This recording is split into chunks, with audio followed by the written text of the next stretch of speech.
Hola, ¿cómo están? Yo soy Víctor Francisco Salazar García y el día de hoy vamos a tratar la sección que abarca lo que es la lógica matemática. Vamos a estar hablando específicamente sobre la composición que tiene la lógica matemática. Para comenzar, vamos a recordar que este video es traído por ustedes por el Grupo Salazar Montiel a través de la Escuela Mexicana Complementaria para la Profesión y el Oficio y su División de Estudio y Divulgación de las Matemáticas. Muy bien, para comenzar con este tema de la composición de la lógica matemática, vamos a tener que hablar sobre lo que es la búsqueda del conocimiento. El hombre por naturaleza ha sido y seguirá siendo curioso, esto a la vez interesado por entender y explicar todo el ambiente que lo rodea. Esa curiosidad lo ha llevado a investigar y experimentar, construyendo y reconstruyendo así la conciencia que esta persona, que este hombre tiene de la realidad en donde se encuentra inmerso. De aquí partimos con la definición de conocimiento.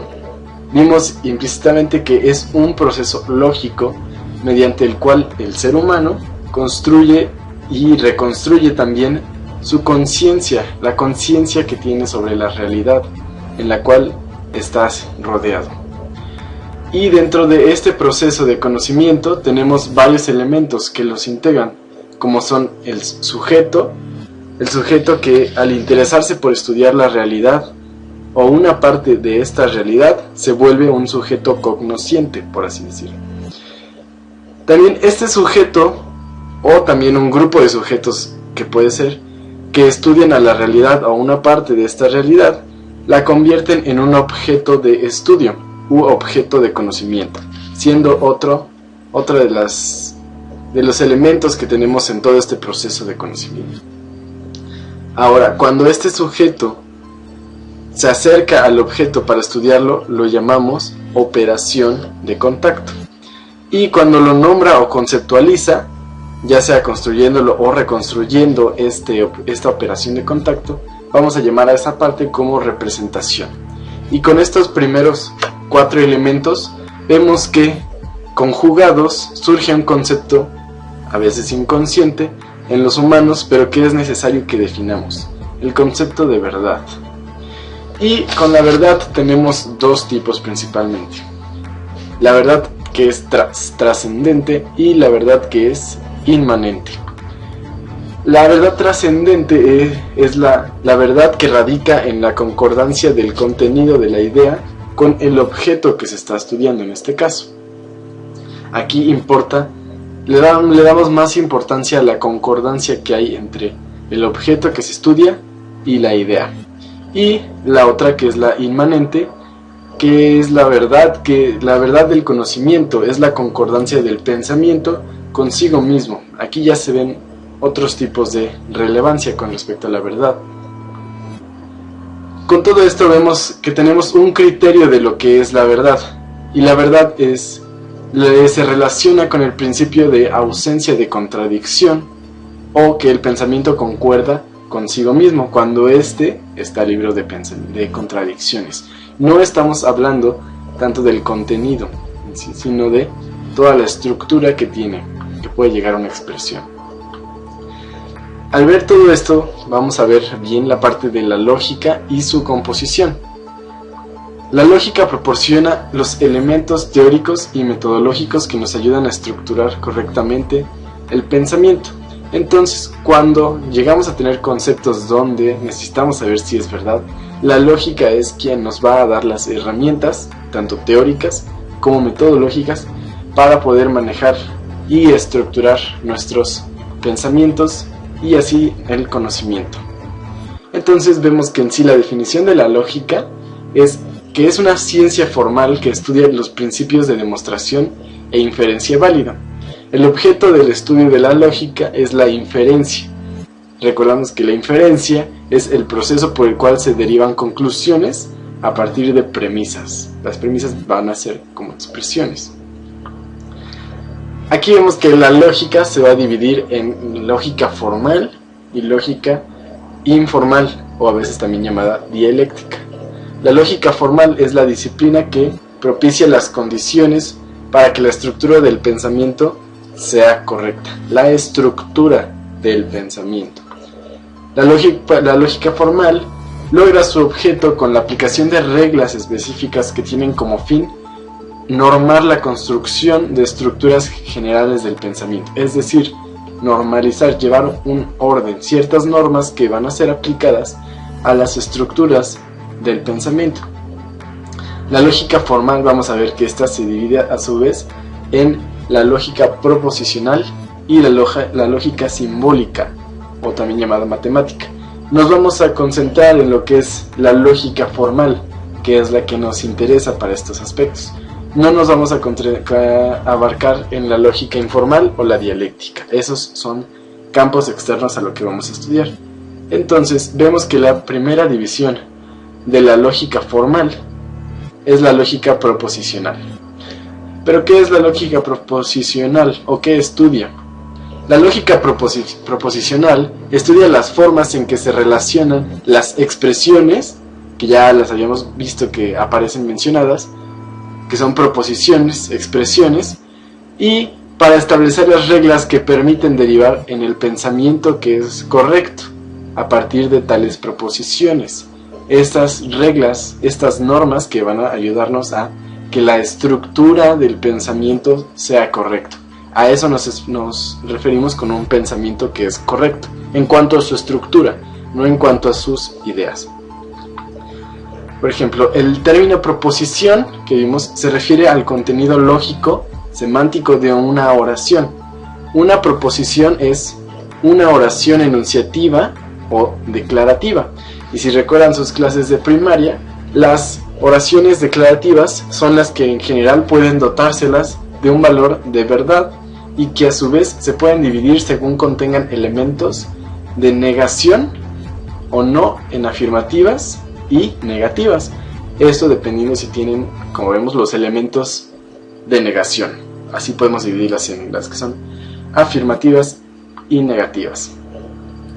Por su vez, la lógica proposicional sustenta su estudio en dos elementos fundamentales, lo que son las proposiciones y los conectivos lógicos.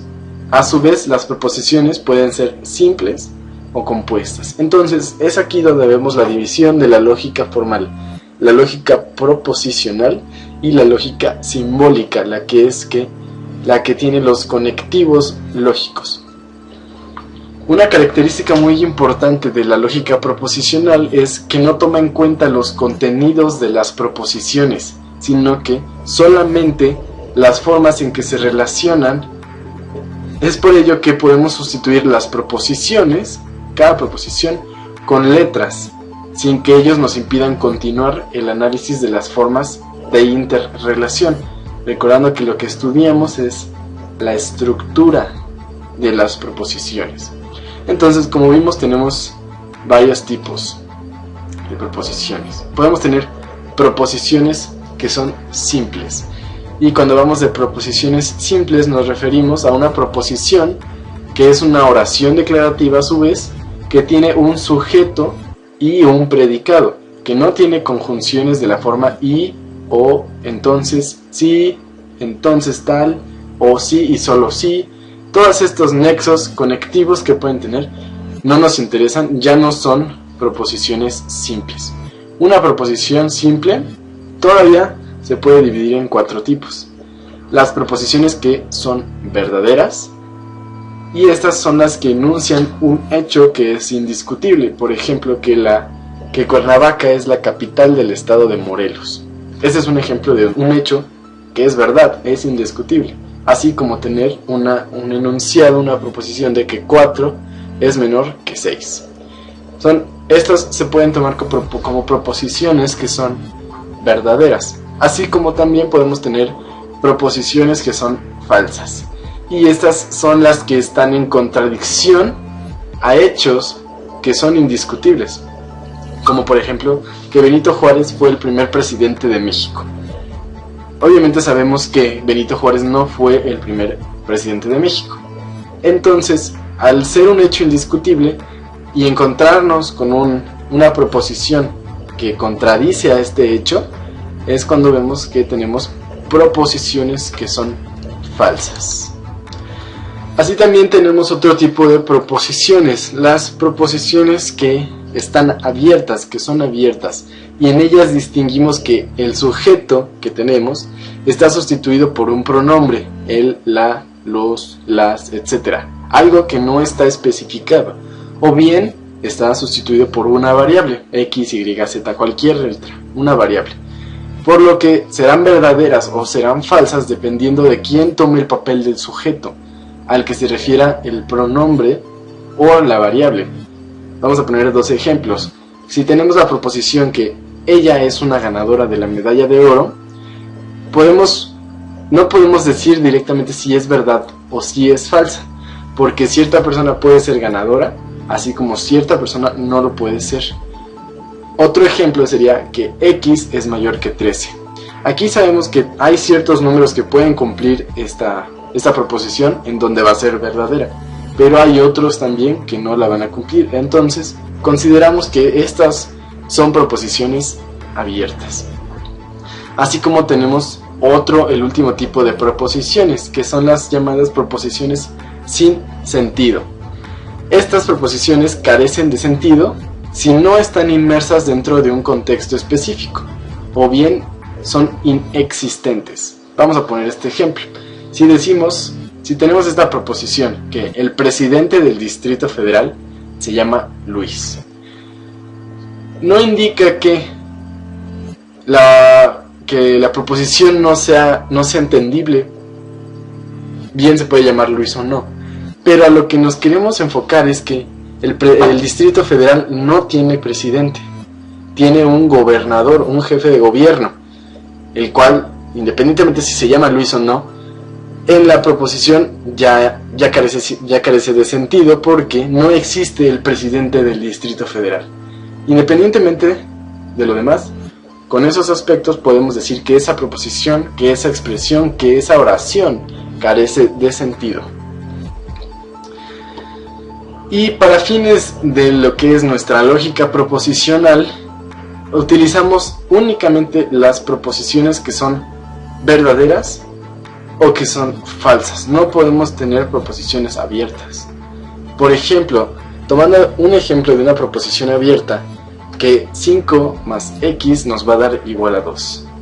Sabemos que es una proposición abierta por lo que vimos anteriormente, pero a la hora de trabajar con esta proposición necesitamos darle esa característica de verdadera o falsa. Pero podemos decir que es falsa si nos basamos en el conjunto de los números naturales, ya que en los números naturales no existen números negativos. Y si le adicionamos a 5 cualquier otro número que sea positivo, va a ser falsa. Para cumplir esta proposición necesitamos números del orden negativo, los inversos aditivos de los naturales. Esto es cuando es verdadera si nos basamos en el conjunto entero de los números enteros. Así como también vamos a tener las proposiciones que son compuestas. ¿Y cuáles son las proposiciones que son compuestas? Las proposiciones compuestas están formadas por proposiciones simples, ahora sí mediante conectores lógicos entre las proposiciones.